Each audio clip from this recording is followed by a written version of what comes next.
आचार्य श्री श्री रविशंकर, ये एक बहुत बड़ा नाम है। और जहाँ तक मुझे ध्यान है, हम लोग बचपन से इस नाम को सुनते आ रहे हैं। इस नाम के लिए एक असीम श्रद्धा हम लोगों के दिल में रहती है। धार्मिक दृष्टिकोण से हमारे जो भी मतभेद हों, मनभेद हों, लेकिन हमेशा एक बात हमें बताई गई या हमने देखा कि श्री श्री रविशंकर जी पूरे संसार में शांति के लिए, सद्भावना के लिए काम कर रहे हैं। रियली ये बहुत अच्छा लगता है। लेकिन कुछ दिनों पहले YouTube के ऊपर एक वीडियो देखी गई, a powerful slap by Shri Shri Ravishankar to doctor Zakir Naik. इस वीडियो क्लिप को देखने के बाद मैं बहुत दुखी हो गया। आज तक मेरे समझ में नहीं आया कि श्री श्री रविशंकर जो इतना बड़ा नाम है, इतनी बड़ी शख्सियत है, हजारों हजारों की संख्या में जिनके फॉलोअर हैं, उन्होंने इस तरह की निम्न स्तर की भाषा का प्रयोग क्यों किया। शायद कुछ साल पहले, एग्जैक्ट डेट तो मुझे नहीं मालूम, लेकिन डॉक्टर जाकिर नायक और श्री श्री रविशंकर ने एक परिचर्चा में एक साथ हिस्सा लिया, जिसका शीर्षक था concept of God in Islam and Hinduism. Doctor Zakir नायक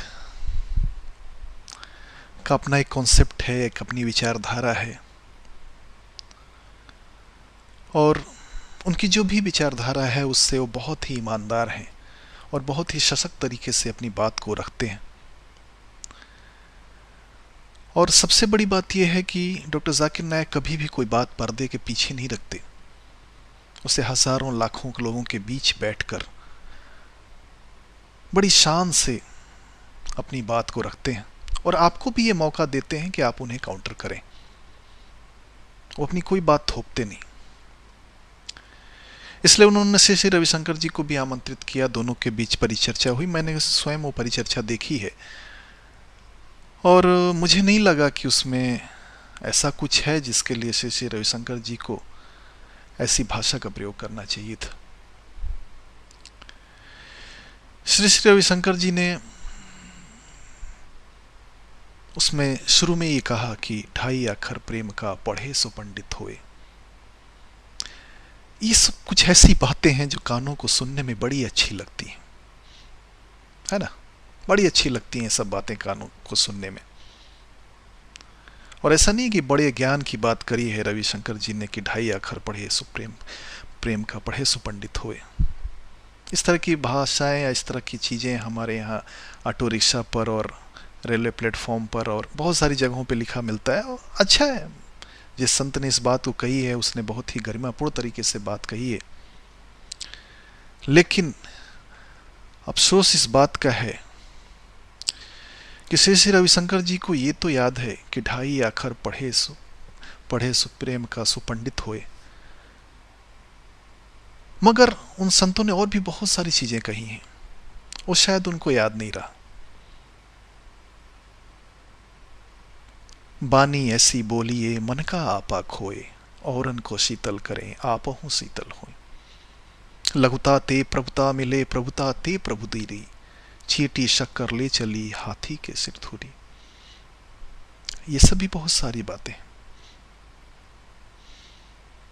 मुझे बड़ा आश्चर्य होता है कि श्री श्री रविशंकर जी जैसा आदमी जो पूरी दुनिया में प्रेम का, सद्भावना का संचार करने के लिए घूम रहा है, लेकिन जब एक छोटी सी बात अपने ऊपर आई तो इतना रिएक्टिव हो गया। अगर स्वामी जी को लगता है कि डॉक्टर जाकिर नायक ने उनके विरुद्ध कोई बात कही थी तो उनके पास मंच उपलब्ध था, वहां उस बात का जवाब वो दे सकते थे। लेकिन स्वामी जी का ये कहना कि वो महामूर्ख था, इसलिए मैंने उसका जवाब नहीं दिया, या वहाँ पे हिंदू मुस्लिम सद्भावना को खतरा हो सकता था मेरे जवाब देने से, ये सब बातें निसंकोच स्वामी जी ने बहुत ही गैर जिम्मेदारी से कही। ऐसा कुछ नहीं था। डॉक्टर जाकिर नायक केवल हिंदुस्तान में नहीं, दुनिया के लगभग सारे मुल्कों में जाते हैं, गल्फ से लेकर यूरोप तक, अमेरिका, कनाडा, यूएस, यूके, शायद ही कोई देश ऐसा बचा होगा जहां वो नहीं गए हों और अपनी बात उन्होंने नहीं कही हो। बड़ी संख्या में दूसरे धर्मों के लोग उनकी सभाओं में आते हैं, अपनी बातें कहते हैं, उनको भी जो भी एतराज़ात होते हैं वो कहते हैं उनके सामने, उनका जवाब देते हैं।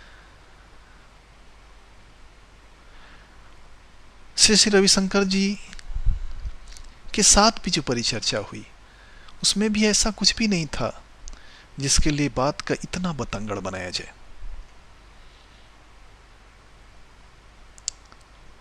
रविशंकर जी ने एक किताब लिखी जिसके बारे में उस परिचर्चा में उल्लेख हुआ। डॉक्टर जाकिर नायक ने उस किताब की बहुत सारे बिंदुओं को गलत साबित किया क्योंकि वो गलत थी। आप इतने बड़े आदमी हैं और आप इस तरह की गैर जिम्मेदारी की किताब कैसे लिख सकते हैं? उस वीडियो क्लिप में भी श्री रविशंकर जी कह रहे हैं कि मुस्लिम खाने काबा के चारों तरफ घूमते हैं, उसको सम्मान देते हैं, तो सम्मान देना और पूजना तो एक ही है। हो सकता है श्री रविशंकर जी की भाषा में सम्मान और पूजना एक हो, लेकिन मुसलमानों के नज़दीक ऐसा नहीं है। हम अपनी पत्नी का बहुत सम्मान करते हैं लेकिन उसकी पूजा नहीं करते। हम अपने बच्चों का भी सम्मान करते हैं लेकिन उसकी पूजा नहीं करते। सम्मान और पूजा एक कैसे हो सकता है? पूजा तो जो उपास्य है, जो आराध्य है, उसकी की जाती है। सारी चीजें पूजा हो गई। आप इतने बड़े आदमी होकर इस तरह की गैर जिम्मेदाराना और विवेकहीन बात कैसे कह सकते हैं? वाद विवाद अच्छी चीज नहीं है, आपने कहा, सही है, मैं भी इसको एक्सेप्ट करता हूं। तो फिर आपको वहां जाना नहीं चाहिए था। अगर वहां जाने से पहले आप डॉक्टर जाकिर नायक को नहीं जानते हैं या उनकी शैली को नहीं जानते हैं, अगर आप ये कहना चाहते हैं, तो कौन विश्वास करेगा आपका? आप गए, जो बातें हुई, हो सकता है आपको कुछ बातें वहां अच्छी नहीं लगी या आपकी भी बातें कुछ लोगों को वहां अच्छी नहीं लगी, लेकिन डॉक्टर जाकिर नायक ने तो कभी दोबारा उस परिचर्चा के बाद से आपका संदर्भ यूज नहीं किया, इस्तेमाल नहीं किया। फिर आप इस तरह की भाषा क्यों प्रयोग कर रहे हैं? यहां तक ज्ञान की बात है स्वामी जी, ज्ञान पे किसी का एकाधिकार नहीं होता। आपने कहा डॉक्टर जाकिर ने ग्लॉसरीज याद कर ली। हो सकता है आपकी नजर में कुरान, रामायण, महाभारत, गीता, पुराण, उपनिषद, बाइबल, ये सब ग्लॉसरीज हों केवल, लेकिन डॉक्टर जाकिर नायक के लिए ग्लॉसरीज नहीं है। डॉक्टर जाकिर नायक के लिए जीवन का आधार है। आप में और डॉक्टर जाकिर नायक में सबसे बड़ा फर्क यही है। आपने कहा कि उनका अपना कुछ नहीं है, केवल ग्लॉसरीज याद करते हैं। ये सही है, डॉक्टर जाकिर नायक हमेशा ये बात कहते हैं कि मेरा अपना कुछ भी नहीं है, मैं केवल स्क्रिप्चर की बात करता हूं। अगर मैं इस्लाम की बात करता हूं तो जो कुरान और हदीस कहते हैं, अगर मैं हिंदुइज्म की बात करता हूं तो जो गीता, वेद, उपनिषद कहते हैं, अगर मैं क्रिश्चियनिटी की बात करता हूं तो जो बाइबल कहती है, मेरा अपना कुछ भी नहीं है। सही है, इसमें आपने कुछ नया नहीं कहा। आपको ऐसा लगता है कि इस आधार पे वो छोटे हैं, तो ये आपकी अपनी सोच हो सकती है, क्योंकि डॉक्टर जाकिर नायक तो खुल के इस बात को ही एक्सेप्ट करते हैं कि मैं कुछ भी नहीं हूं, मैं शून्य हूं, मैं जीरो हूं। अगर मैं इस्लाम की बात करता हूं तो वही है जो इस्लाम के स्क्रिप्चर में है। आप में और डॉक्टर जाकिर नायक में सबसे बड़ा फर्क यही है। डॉक्टर जाकिर नायक का पूरा संघर्ष इस बात के लिए है कि लोग ईश्वर के, परमपिता परमेश्वर के, अल्लाह के, खुदा के भक्त बन जाएं, और आपका प्रयास ये है कि लोग आपके भक्त बन जाएं। यही फर्क है सबसे बड़ा। आपने कहा कि मोहम्मद के चाचा शिव के भक्त थे, खाने काबा पहले मंदिर था। आपने इसमें कौन सी नई बात बता दी? इस्लाम तो चीख चीख के यही बात कह रहा है कि प्रोफेट मोहम्मद सल्लल्लाहु अलैहि वसल्लम के आने से पहले पूरे अरब में बुत परस्ती और मूर्ति पूजा का दौर था। खुद उनके अपने चाचा, उनके माँ बाप या दूसरे जो लोग थे, कोई मुस्लिम नहीं थे। यहां तक कि प्रोफेट मोहम्मद सल्लल्लाहु अलैहि वसल्लम ने एक बार खुदा से इस बात की परमिशन चाहिए, इजाजत चाहिए कि अपनी माँ के लिए प्रार्थना करें। ईश्वर ने इसकी अनुमति नहीं दी उन्हें कि नहीं, तुम्हारे माँ बाप ईमान वाले नहीं थे। इस्लाम अंधविश्वास पे नहीं चलता। इस्लाम तर्क और दलील का मजहब है। अगर प्रोफेट मोहम्मद के चाचा काफिर थे तो काफिर थे। प्रोफेट मोहम्मद ने कभी इस बात को डिफेंड नहीं किया कि मेरे चाचा हैं इसलिए कोई अच्छा होगा, मेरे कोई मामा इसके लिए अच्छा होगा। नहीं, अच्छा वो था जो परमपिता परमेश्वर के ऊपर ईमान लेके आया, फिर वो चाहे कोई भी हो। जो सल्लल्लाहु अलैहि वसल्लम के कई चाचा थे, उसमें कुछ ईमान लाए, कुछ नहीं लाए। जो लाए वो मुस्लिम, जो नहीं लाए वो काफिर, अनबिलीवर। इसमें आपने कौन सी नई बात बता दी? खाने काबा में पूरा खाना काबा मूर्तियों से भरा पड़ा था। इस्लाम इसके लिए तो आया कि उस अंधकार को मिटा के रोशनी को ले आए। आपने इसमें कौन सी नई बात बता दी? अगर प्रोफेट मोहम्मद के आने के बाद भी खाने काबा मंदिर ही रहता तो फिर प्रोफेट मोहम्मद के आने का कोई मतलब नहीं था। इसलिए आधारहीन और तर्कहीन बातों का सहारा न लें स्वामी जी। आपने कहा कि मेरे से वेद की बात करनी चाहिए, मैं कुरान का पढ़ा हुआ नहीं, मुझे कुरान के बारे में क्या पता। आपको कुरान के बारे में पता नहीं और कुरान और वेद के ऊपर आपने पूरी किताब लिख दी।